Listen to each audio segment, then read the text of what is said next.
Sharon Davis, thank you. Oh, you have fruit. Honestly, I'm the only one without any food here. It's so unfair and unreasonable. All right, Sharon, thank you for joining me. Nice you can see there's been lots of silliness, and you're going to bring a sensible tone to the dealings we have in hand today. We're going to talk about what to do first, and problems and judgments and decisions, and how to identify the various different parts of those. While Sophie and HJ crack on eating their lunch. Now we've got lots of different widgets here that we'd like you to fill in. So we're going to ask where you like to work. So let us know that. OU students have very innovative study spaces, often very flexible study spaces. And it's important to bear in mind where you're studying and how you're studying and getting that right mindset within that space, be it a kitchen table, a bed, a train, etc. So where do you like to study? Are you an owl or a lark? Do you like to study in the morning or at night? And what study skills do you feel that you currently have? And what study skills do you need to spend time on? Now, you'll see from our programme that we have a range of ones. This is really a getting set up for study session today. But from next week, we're cracking on with some very important things, and we're going to look at writing and note-taking and that whole essay writing process, as well as learning online and critical thinking. So we've got lots of study skills. So it'd be very useful for us to have an idea about where you're at. And if you don't have access to the Watch and Engage, you can always email us studenthub@open.ac.uk, or you can put something on Twitter. The hashtag is StudentHubLive16. Right, so Sharon, what is this whole issue then around getting started? What do people do? We've seen that people are very excited, anxious, nervous, etc. How do they start? I mean, one of the biggest things I find with students is that everything becomes quite stressful. And they don't know whether or not everything becomes a problem. You know, I know a problem. The students are demanding that a lunchbox is issued to every student now after our producers have given people lunchboxes here. Well, they can make their cakes and put it in there, so they've got brain food, haven't they? Problem solving. Good. Problem solving. OK, so that's fine. That's fine. So that brings me on to, so let's have a consideration, because firstly, students often refer to things as a problem. I have this problem. It's stressing me out. I just can't do anything. So what is a problem? I'm going to set you a problem, and this is what I want you to come up with, and let HJ and Sophie know. The problem is... They've stopped eating now. Look, they're very alert. A fox, a chicken and a sack of grain. OK, so you have a fox, a chicken, a sack of grain. You must cross a river with only one of them at a time. If you leave the fox with the chicken, he will eat it. If you leave the chicken with the grain, he will eat it. How can you get the three across safely? Sharon, they're just eating. Well, for those of you out there who are still eating but can multitask, OK, I want you to come up with some ideas or how many moves you could do that in while either the chicken hasn't eaten all the grain or the fox hasn't eaten the actual chicken. OK, so the three have to... That's a problem for you to solve. So that's one thing. And in my hands here, I have an apple and an orange, and I have to make a decision. Do I want this or that? So usually when I'm having a problem to solve, I have to think lots of steps. If I'm making a decision, I usually have the information there and I have to weigh up pros and cons. So I think I might have an apple, because I don't want to be bothered to get my hands mucky with an orange. OK, so this is typical when you bring a psychologist onto something like this. So we're looking then at the difference between what is a problem and what is a decision. Yes. And I guess what you're saying is that sometimes these feelings, which we've seen students have, they can be overwhelmed with a sense of, anxiety about things, but not quite able to articulate or identify even what the exact problem is. And then there's a decision, which is a choice. Do I study or do I go and make a cake? Exactly. And that will then, what will drive that decision was how much time and what are my deadlines, and how do I fit that in with everything. So one of the things that, if we look at getting ready to study, where do we study? I don't know what's coming in on the feed, but some people sort of have a special space. Some people, so wherever they sit with their laptop. Some people do it on the way to work on a train. However they are able to do it, sometimes situation drives that decision. But it's a question of then knowing, how do I like to study? Do I need absolute quiet? Do I am I okay reading off a book or a PC? Well, I'll show you, Sharon, because we've got the top 10, I think, areas that people like to study. So we asked where you'd like to study, and we can see here there's desk, bed, library, sofa, living room, office, and bed. Bedroom featuring quite highly. That is a pretty common one. And the bedroom does, you know, especially if you're on a bed, it presents a lot of both challenges as well as... Because, well, one thing I like about studying on a bed is I can lie everything out. And I guess everyone has different ways of doing things in terms of how one orders things. But the point is that people aren't studying in a dedicated study space, is what our students are saying right now. Yeah. And some people may have the luxury of being able to do that. But a lot of the time it's about being compact. So why does that matter in terms of where you're studying? Does it affect your mindset? It can do. It depends what you're trying. If you're trying to study something that you have to get it in, you know, you have to take it on board, then you actually need to have something fairly quiet, and you need to actually be comfortable. So actually, if you're sitting on a bed and everybody's locked out, absolutely, happy days, go for it. But if you are sort of having to do it in the lounge because you can't lock yourself away and the TV's on, then you have to sort of be considering doing tasks that don't require an awful lot of brain power. So it's a question. Some people can block out sound a lot more than others, and some people just can't. If I'm studying something really I have to concentrate on, I need quiet, so I have to take myself away. So say this is a problem then for people. Say they're thinking, how am I going to get a study space? How am I going to get some headspace? How could they then go about solving that problem in terms of where they can set themselves up for studying? Well, they have to work out what sort of studier are they, and do they need to be in that quiet space all the time, or are there some things so they can choose the quality moments to go to that space? Anna, this is a good point. I wanted to ask you about this because we saw with Georgina that there are many different types of activities on the study planner. Absolutely. And there's sometimes there are videos, there are activities, there's reading, etc. How do students then separate those out and decide how to allocate their headspace to make the most of when they can do things? Like when you're watching a video, when could you be doing that? I mean, I often, will do something like that when I'm doing the ironing or something, have something on in the background, and then I'll look at the transcript maybe later if I want to pick up some points. That's a really good point, because sometimes if I'm needing to do something, I think, well, I've got 10 minutes when I'm boiling the potatoes. Yeah. I may just sort of put the laptop up and just sort of quickly look at something there, because usually people keep out of the kitchen when you're working in case you give them a job to do. Yeah. So good tip. So sometimes you can sort of grab a bit of space, and sometimes if it's things like if you've got an appointment and you go to the hospital for an appointment, you know that you're always going to be late. It's very rarely is it on time. So you just sort of take along something you can do. If you've got a sort of a tablet or something, you could sort of download some work on there and just read. So you just grab moments where you can. But if you're actually having to do work for an assignment, then you probably need to find yourself in that dedicated quiet space. If you don't get it at home, then your problem is, where do you go? So you have to look at different options. What's available to you? Is the local library? Can I grab an hour or two there to just go and cut myself off? Yeah. Or is there somebody's house that you can go to?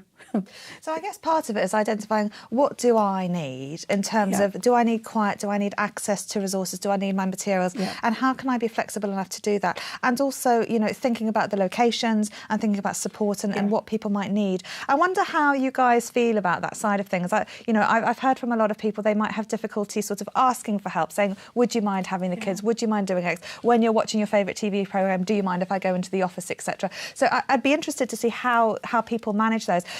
You asked HJ and Sophie a problem about this fox and chicken and grains, of which I think the fox is inedible. So I doubt they'll have eaten that. But how did you do with your answer, you two? Well, we're not sure if they're edible by those hot dogs, because, you never know what's in them, do you? I was going to say, yeah. But we've got some answers coming through. So Libby, I think she may have come in first. She says, take chicken and grain, bring back chicken, take fox, come back for chicken.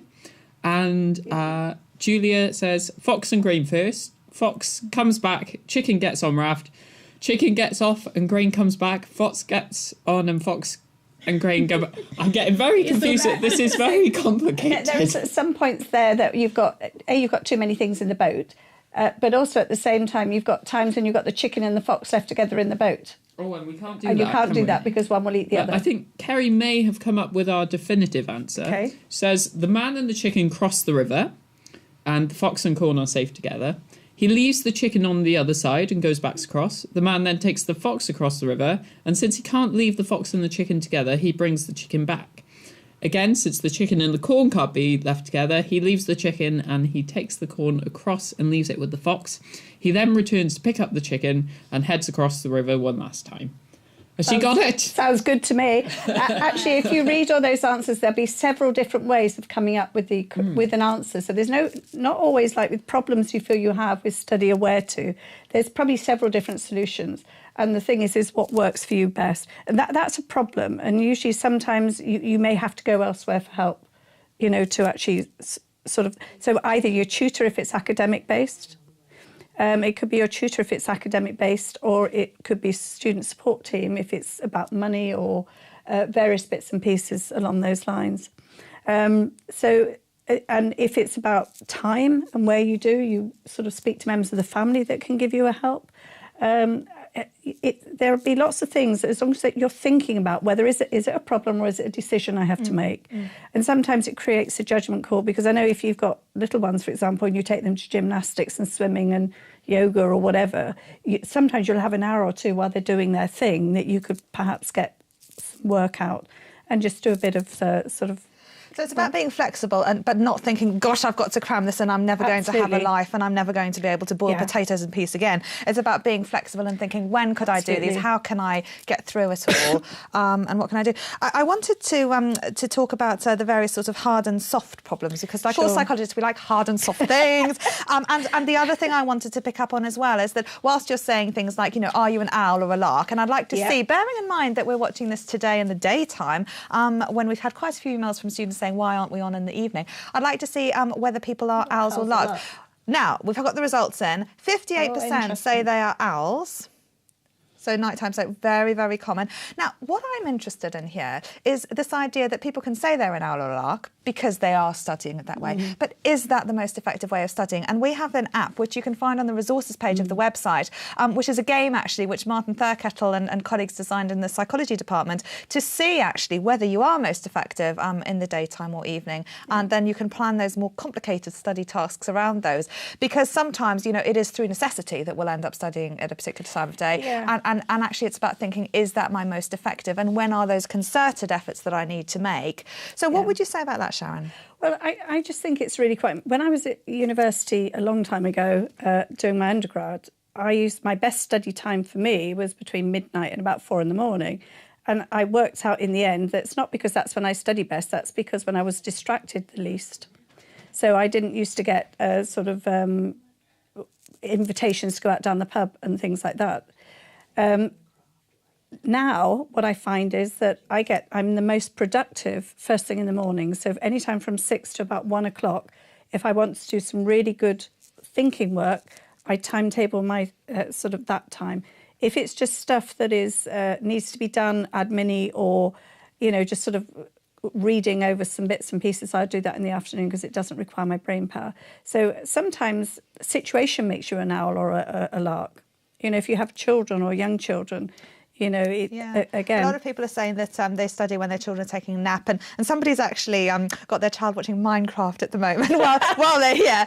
Which is good. But there are a lot of things, and it is about this juggling act, isn't it? I guess is the take-home point here, which is about wriggling around things whilst having some flexibility and thinking about when you're most effective. So what are some of these various hard features about where you're working and when you're working? What few pieces of advice can you give to people about rethinking some of those? I think over the next few weeks, before you actually get into your module, I think one of the really good things to do is to actually... Each time you're doing something, think, can I steal 5 minutes here or 10 minutes there? Or if I had my book with me, I could be reading something on this. Or can I download some of my apps or have a look at some of the information I need to at this very moment in time? So it's actually just a question about being smart with your time and working out when you may be able to do that for yourself. Now, Stacey says she's going to be doing some of her reading on the treadmill at the gym.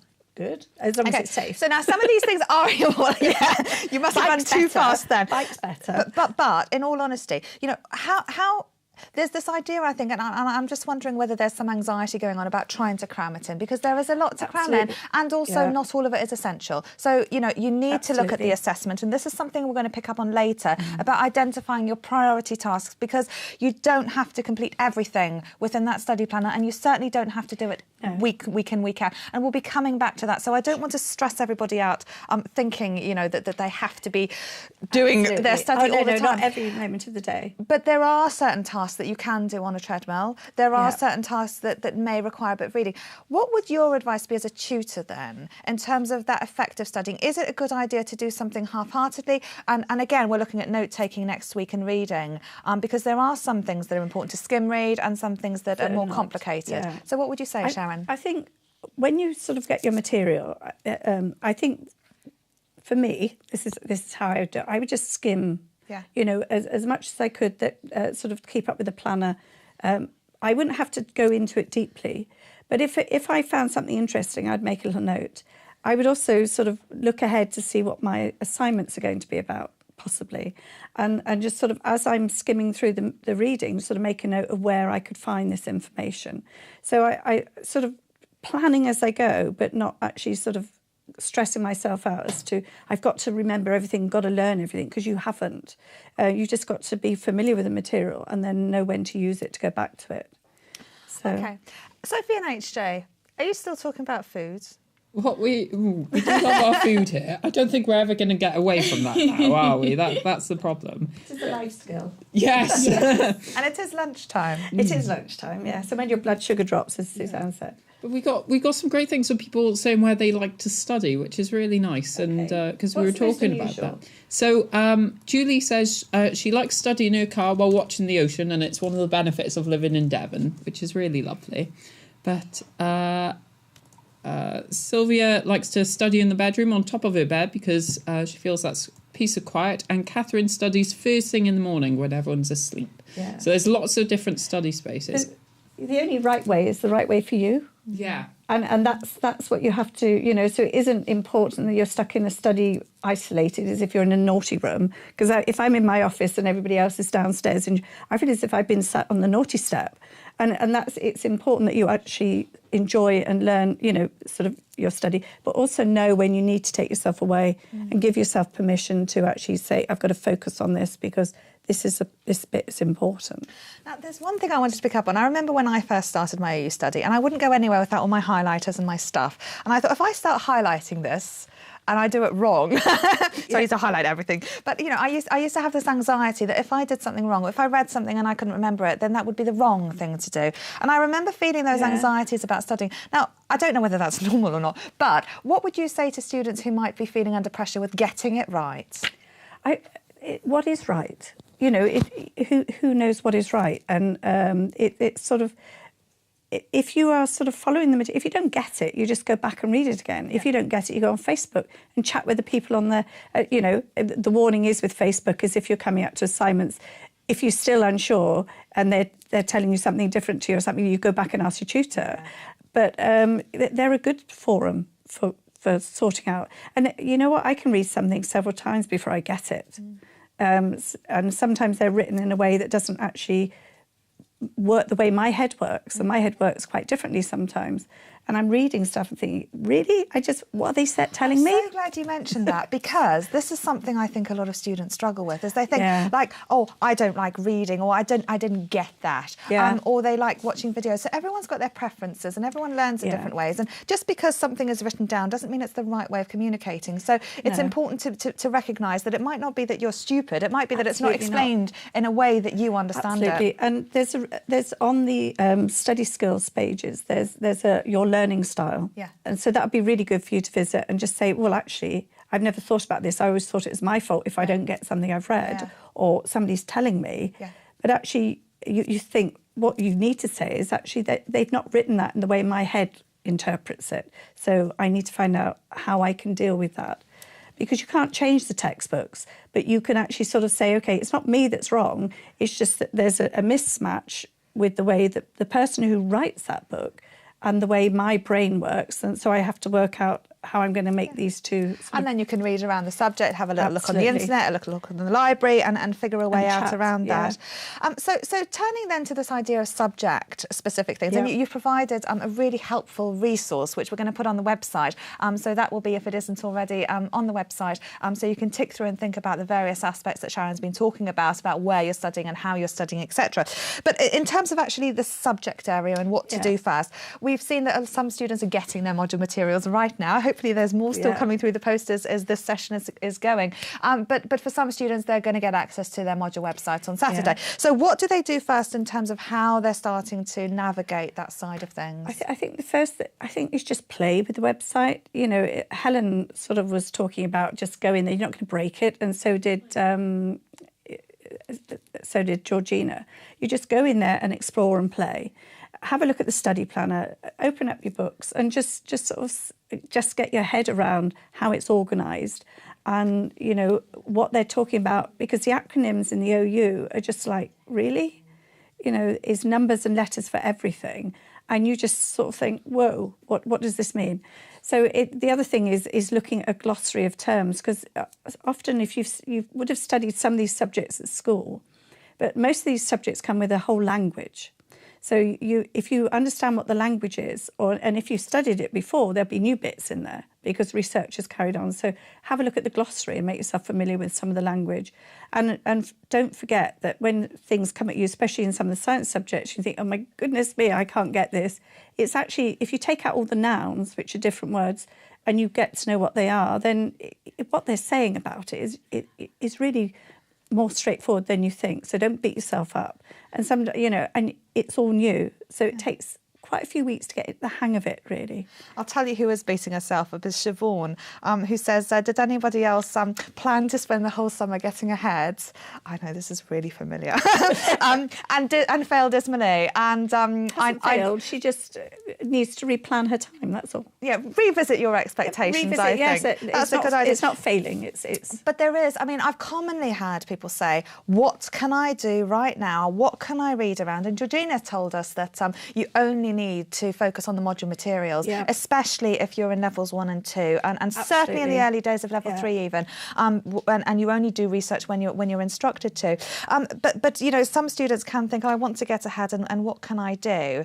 And we've seen some of the resources that they could take a look at. But what would you say in terms of that feeling of anxiety? I think if you the knowledge around the website and the materials will make you feel calmer. But also, some of the anxieties come across in terms of I'm not good at sums or maths, I'm not good at... So just go and have a look at all the resources on there and have a play with some of the maths activities and essay writing, and just have a look at those skills. There's a whole set of little booklets on there about learning to study or using IT and things. And I think they're on the resources guide. Just go and have a look at those. And what you'll find is that you may have done essays at school, but if you're doing a degree, it is quite different, some of the writing that you have to do. And the OU is quite good in training you to do, sort of take you along with the skills. Okay. So it's a progression. So do not worry. Your tutor will help you through with those. So it's a question of, don't put the pressure on yourself yet, because you've not started in order to have that pressure.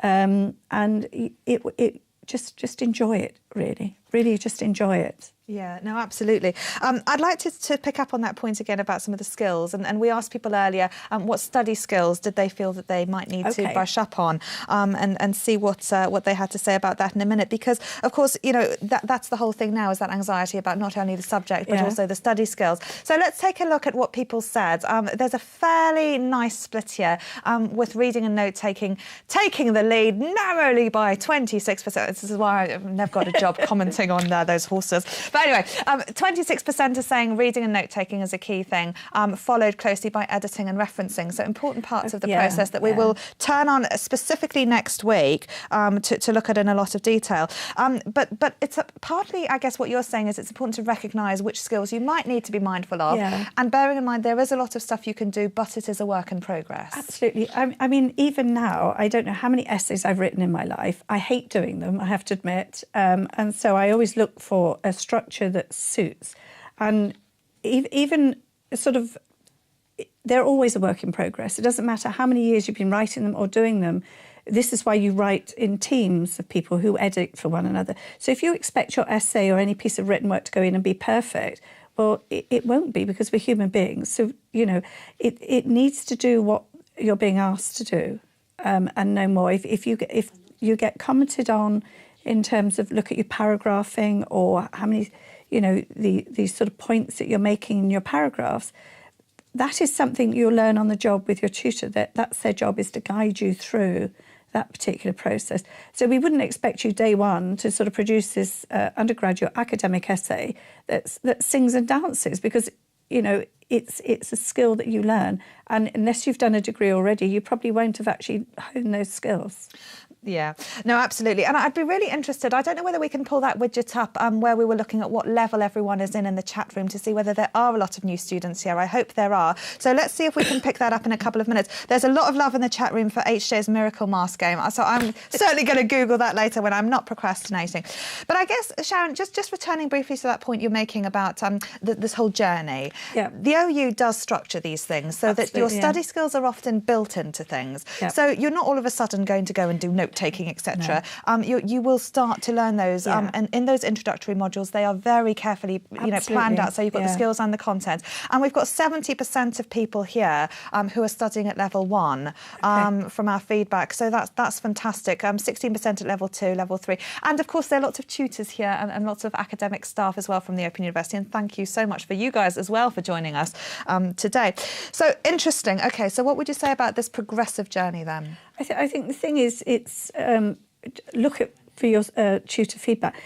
Those of you who are just starting out as well, attend if you can the day schools or the face-to-face tutorials, because that's when you can ask the questions and tips are given. And also OU Live, don't be afraid of using the technology, because everybody goes in and says, well, I really don't like talking online and things like that. But once you've done it a few times, you forget what's happening there, and we have quite a sort of a good laugh and a community that comes on, and you get to know other people. But you will actually pick up hints and tips, not just from the tutors, but from other students.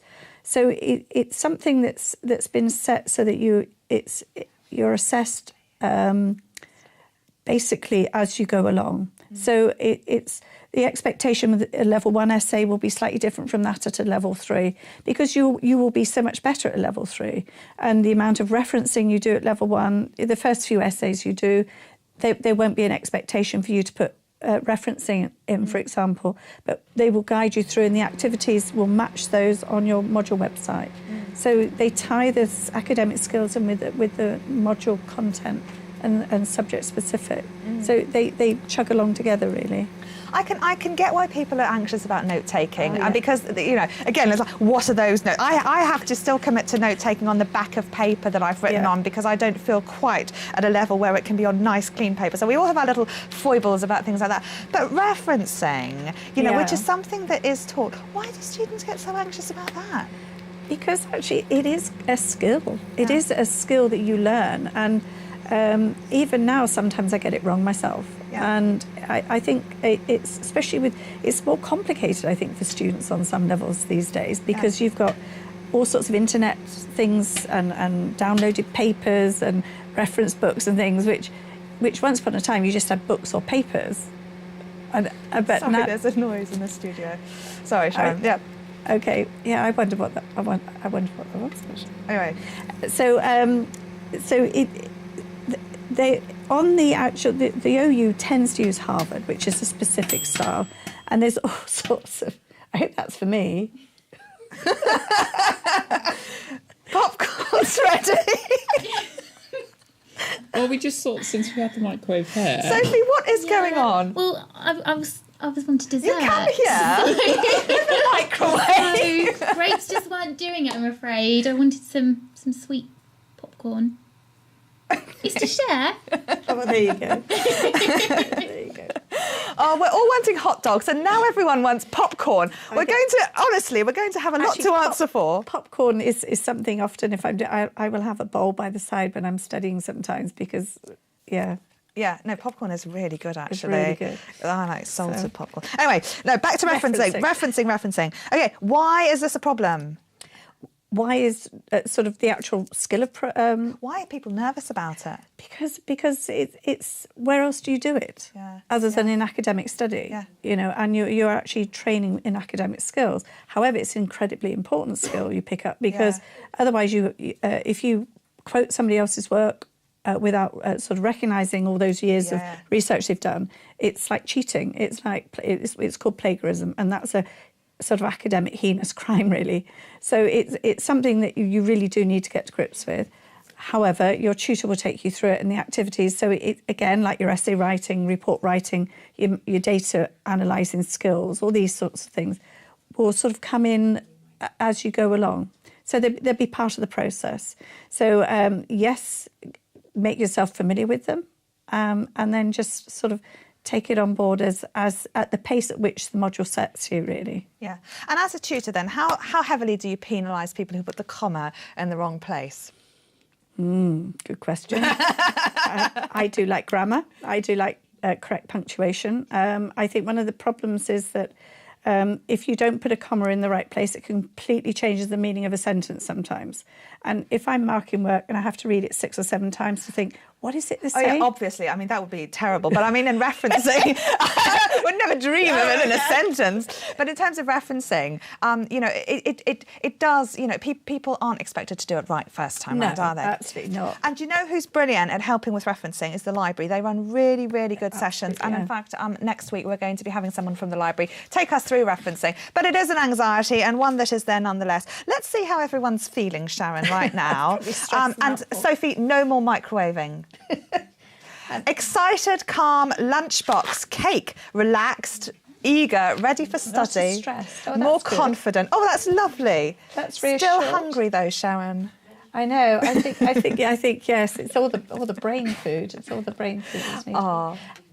We can do this. I love it. Can't wait to go. It's absolutely brilliant. And so nice to see all that enthusiasm. You know, I hope that you guys remember this enthusiasm at the start and you never let it go because times do get tricky as you're going through. Yeah. And, you know, as you may be not able to do things in the way you want to, you know, OU students, I know from my years tutoring, are very, very exceptional people. That the way that they actually manage to problem solve and find ways around things is truly innovative with complex and brilliant lives they've got going on. You know, as you may be not incredibly able to flexible, do things and actually in the way far more you able want than to. they allow themselves to think they are. Yeah. You know, so the confidence will build, and if just a bucket of confidence, you know, you start off with one bite. Yeah. Talking of bites, where's our popcorn? Sorry, the food's in the. And actually, when you do study, because as Suzanne was saying, your brain uses an awful lot of about 30% of your energy goes to feed your brain. So if you don't have enough food, this is why you crave chocolate when you're studying. Well, obviously everyone's learning now, which is why they're all ravenous. Absolutely, yeah. So they're starving. Yeah. There they go. OK, how are we doing with all the pictures coming in? Have you managed to exchange any of your goods for any more selfies that we can send in the last 10 minutes? And I want to also focus on some study hacks. So things that you can suggest that work for you or that you're going to try that you think that other students might like to know about. So what are some of the study hacks? And Sharon and I are going to talk about, well, Sharon is because I haven't got any myself prepared, but we're going to talk about some of the ideas that we think could be useful for students. But we'd like to know what you think about study hacks, things that make your studying easier or better or more efficient for you, and things that you'd like to share with other people. And also send us in pictures of you. And next week, if you come along, you can see those put up on the board. And it would be really nice because what we're trying to do is build a community here. So if you can come along next week to look at note-taking and essay writing and learning online, we'll be covering that topic in a lot more detail. And it'll be great to have you here. And hopefully this has taken the edge off that anxiety and you've met some familiar faces. Sophie and H show, what have you got going on? Quite a bit, actually. Yes. Although I did distract everyone with my popcorn, I'm sorry. It was lovely though. And Sophie was sharing. Yes. So, you know. It wasn't just for me. There's some points there. I was sharing something that I used to do actually when I was studying, because I used to have a commute, so I'd have about an hour each way, and I had CDs. So I'd get podcasts, or the ones that they give you, and you can do that on your way to and from work. So it's a good way of using that time. Absolutely, yeah. And people are just people are getting ready for lunch actually now. Yeah. The most I see at the moment is getting ready for lunch. I think Elizabeth's getting the popcorn maker yes, out, isn't she? She said. Inspired them. But we've had like loads of great stuff through Twitter and through email, but unfortunately we've had some technical difficulties. But we'll get those up on our board, and I think we're going to put a video on our Twitter showing all the lovely ones we'll have, and we'll get back to you with and we'll message you asking you for your details if you sent us stuff in, because we got loads of. I've been looking at this stuff, and we got some really cool stuff to send to you guys. You guys said you like the tiger poster. We made a note of that. Yes. But yeah, there's so many cool things that we've got to send you guys, and we really loved you sending us all your pets and where you're studying from. And someone actually sent us on Twitter really nice how they do their study planner on Excel, so they can move things around if they need to and make it flexible, which I thought was fantastic. So we're going to send you stuff as well. Brilliant. So yes, we will get back to you on that stuff. Excellent. Well, thank you for sending all of that in. Sharon, there's a lot of love for you out there. People like to know what you're teaching. Psychology. and you might have Sharon as a tutor. I know, yeah. So wouldn't you be lucky? Stacey would like a whole boot camp on referencing. We can't have that, Stacey, but we will be covering it next week as part of the essay writing If process. she's one of my students, I might give her a boot camp. Yeah. She wouldn't And want it. Edward says he's going to be joining next week with a lunchbox. Well, so am I, because I'm starving. He's going to have to send us a picture what's in it. Yeah, send us a picture and we'll send you one of these, our BBC Open University co-production pieces of information in the post, which will be nice. Okay, so study hacks. This really is, I think, as you put it, a snazzy way of saying tips. Yeah, so are you going to give them a task? No. No. All right then. Well, that was a very definitive answer. Should I be giving them a task? Well, the term study hack, study tips, what's that? I was hoping that somebody in the OU would come up with a better term. I remember this now. A competition. I don't know what the prize, probably a popcorn, but a sort of a term that can be used by the OU instead of study hacks. What can we sort of have it for ourselves? Because OK, that's a very good one. Yeah, I remember this now. That's a really good idea. Like I say, let us know if you can think of a better OU term, because when you start studying with the OU, you learn that normal things like assignments all of a sudden become things like TMAs, etc. And there's a whole load of jargon out there which amuses and delights us. So let us know if you can think of something more sensible than study hacks to let us know, but also let us know what they are. We've only got a few minutes. OK. And we've been talking this whole session about flexibility being key and about individuals learning things that work for them and really adjusting around that. But what would you say, Sharon, is the most important study hack that you can think of? Apart from time management, organisation and making themselves familiar, I think it's a personal skill, and that's sort of being kind to yourself. So actually sort of having a plan, and if it's not working, changing, but sort of also making sure that if it doesn't work to plan, you change it. So I know it's flexibility, but one of the biggest things that we do as studying, it's like the sword of Damocles hanging over our head all the time if we haven't got something done. So I'm going to suggest that you get yourself organised, but if things aren't working, you just change that. And as Sophie was saying, she used to sort of study on the commute. So be flexible in how and when and where you study.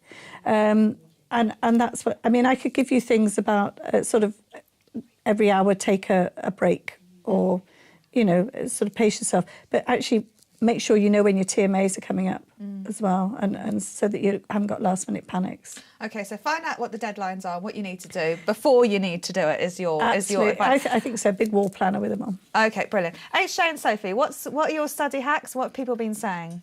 Yeah, we had a good an email in from Lee, and he deliberately leaves his work when he goes for a break, sort of halfway through a sentence or somewhere that's not natural, because then what he'll do is he wants to get back to that thought rather than leave it at a point where he could not come back to it.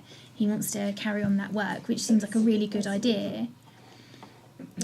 We've also got some words instead of study hacks. I like some of these. They're really good. Lorella says study fireworks, which is quite cool.